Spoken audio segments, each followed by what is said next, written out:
My name is Dick Townsend. I want to welcome you back to Reminiscences of a Plant Manager as we cover the fifth and final installment of the Hurricane Ike recovery, where I hope to wrap everything up for you with all of the key learnings. One of the things that you'll need to take care of is any major machinery that you have, all the oil systems, the filters, and all of the pumps and everything at ground level have to be cleaned out. This was a major effort for us. We had a number of big machines, took 2.5 months working around the clock. You'll also need to passivate cooling water systems. That salt water will eat up your bundles, will have seeped in, and you'll have to go through the passivation stage. This is very important. A lot of activities took place. We had one safe restart. We had 9 volumes of documentation. We turned over one system every 38 hours. We closed one item every 45 minutes. We had 158 separate systems turned over, 1,000 turnover documents signed off, 3,000 post-startup completion items were logged, 8,300 pre-startup punch list items, 11,300 total items. So a tremendous amount of work. I can't say enough about how much work there is involved in this and very detailed work. Walkdowns of units with checklists need to be done, and you got to have some teams of people to do that. And as I've said, it's good to have experienced people working with younger people because your younger people can learn a lot in an effort like this. The pre-start activities were developed and conducted training for changes made during the recovery because you have made changes. We executed enhanced commissioning on as much equipment as possible so that equipment could be proven out prior to use during startup. So system walkdowns, procedure developments, training and classroom in the field, because essentially you have a new plant here. Contractor support, some of the key learnings I've said before. We utilized embedded contractors when possible because they know you best. You're going to be forced to use outside contractors due to the amount of scope. You must clarify expectations for outside contractors coming in on day one. They are short service workers regardless of the experience level. Make sure that contractor leadership understands that they are responsible for managing health, safety, and environmental issues for their employees and any subcontractors they bring in. We had a significant electrocution event, and it was involving a subcontractor where one of our major contractors had brought in 4 subcontractors underneath. And I'm afraid that we just did not get that safety awareness down to those subcontractors. So if you have this situation, which you probably will, make sure you address the subcontractors underneath your major contractors. Establish a relationship and a clear line of communication to your contractor superintendent or managers levels on a daily and weekly basis. This is the plant manager, face to face with these leaders, establishing a line of communication and trust. You'll need that. Monitor any new outside contractors they come on site. Move quickly to address poor performance issues and don't be afraid to remove from site if needed. The spending breakdown by category. Our DCS control systems took about 9% of our spend. Substation switchgear was about 14%. Pumps, control panels, valves, and instruments were a large spend, about 40%. Gas chromatographs were about 4%. Loop checks were about 6%. And then just general labor was the remainder at 27%. The completion timeline, our buildings took 3.5 months, control systems 4.5 months, power distribution 5.5 months, analyzers 5 months, mechanical 5.5 months, loop checks 4.5 months. Predicting the timeline for this work completion and recovery is extremely difficult.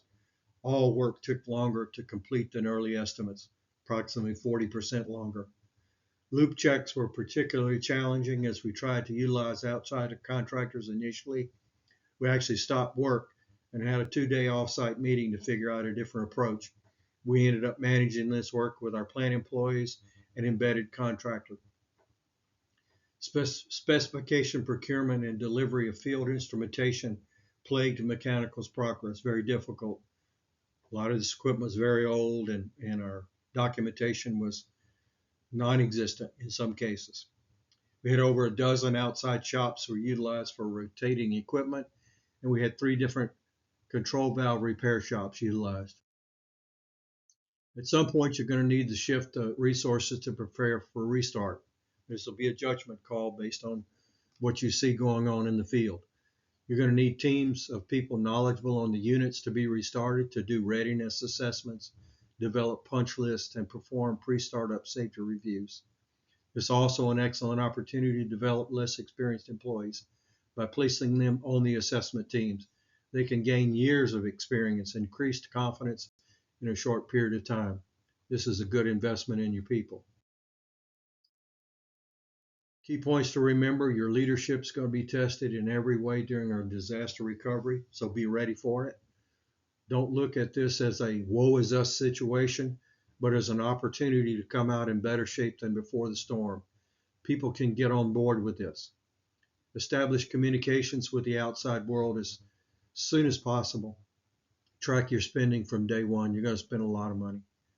Communicate your culture and standards to new short service workers from day one. Spend lots of time in the field and establish a behavior-based safety observation program. You will spend more money and repair will take longer than you expect. This is not like a plant turnaround. Our initial cost estimate was low by 45%, and our initial repair timeline was off by an equal amount. Loop checks need a special focus, and I recommend your plant personnel manage the work and utilize embedded contractors if at all possible. Keep your sense of humor and encourage your team. This is a very stressful time. Establish regular communication with your contractor leadership.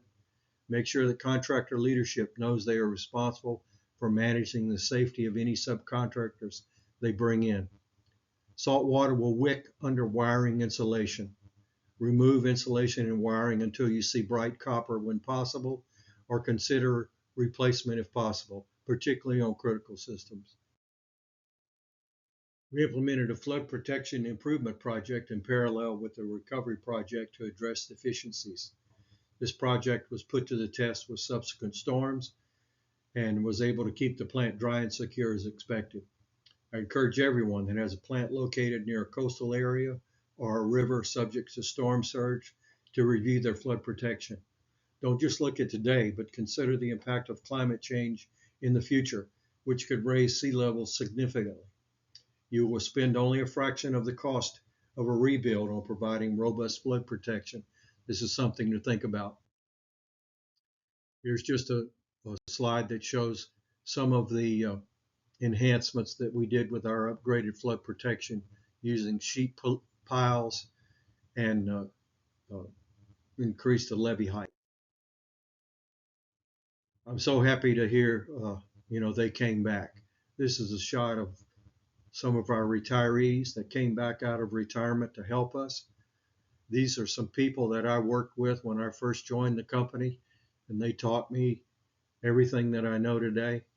They came back to help us recover. Plant people are a family, and we take care of each other in times of need. What I learned about working in plants: safety, quality, productivity, in that order. You cannot compromise that. The productivity will try to take over and introduce the rush. You have to know and manage this, because this is how the big safety events happen, in my opinion. This coin is a challenge coin and was designed by one of our employees that was a retired command sergeant major in the U.S. Army. There's a statement in Latin here: upon the conduct of each depends the fate of all.